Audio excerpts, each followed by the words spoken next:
Hello everybody and welcome to a World of Warship Blitz video with the Fletcher. This is a subscriber video, so Algaean is in the Tier 9 US destroyer, the Fletcher. So I only have the Fletcher up to the Mahan, so for higher level destroyer games I'm definitely dependent upon subscribers who are better at using these destroyers than I am. So here he is on the cage map. High tier map, so a mixture of tier 8 and 9 by the looks of it. And yeah, the carriers are starting off against each other. Looks like we've got tier 9 carriers with 2 fighters out there. So an Essex versus a tier 9 Japanese carrier. So Algaean here is heading in towards the cap with the engine boost going, so good to see.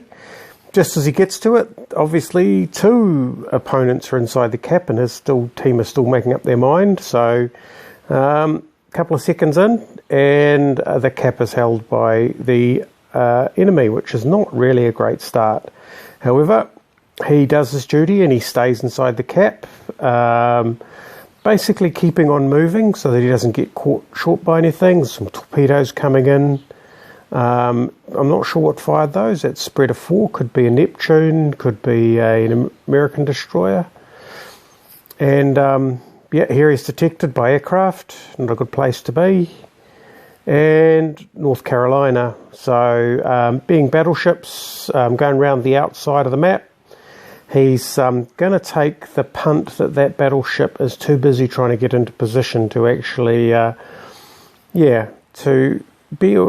consider the fact that he may actually be under attack, and by the time he is, which is probably about now, yeah, it's a little bit too late. It's quite a wide spread on that on the Fletcher, so it looks like he's going to get 2 hits, total of 6 hits. So it's 23,000 damage just with torpedoes, and he's opening fire with the guns, adding that in, which is good to see.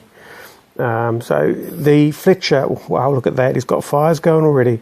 The Fletcher is a really good little gunboat, so it has good torpedoes as well. His fire's still burning on that North Carolina, and he's targeting the Kagero. Got first strike taking out the North Carolina, well done. He's kept the turn up, so his guns, he's down to half of his guns because he's turned, and yeah, well, he's hit an island. And this Edinburgh takes the opportunity to give him a go. But the Edinburgh himself, his support's made it in. They've caught the map, captured the cap, which is good. And he's got some support, so that Edinburgh is definitely in trouble. Someone else gets the kill, although it could have been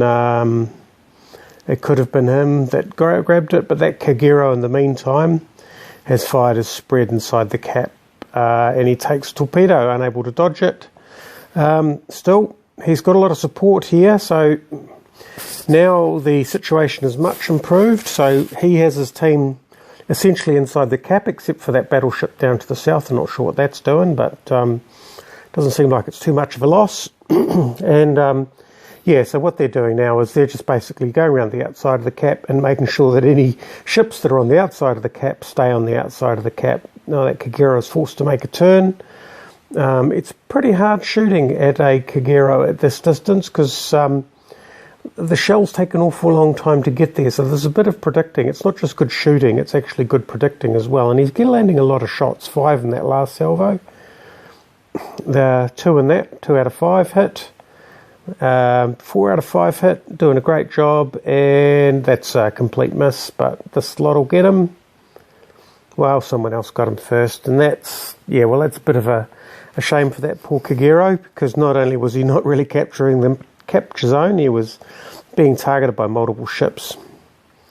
So that Hipper is to the south. He's telling people to go back and protect the target area. The enemy carrier is making a bold move to try and capture the target area, but you can see, well, he's got a bit of a problem because yeah, well, that's him gone. That's a pretty desperate move by that carrier, but I can see where he's coming from. I mean, if you're losing, you got to try and do something a bit stunning to pull one off for the team, and if all the enemy team had disappeared off to the bottom of the map, maybe he'd have got away with it. But as it was, he's off to play another game, I'm sure.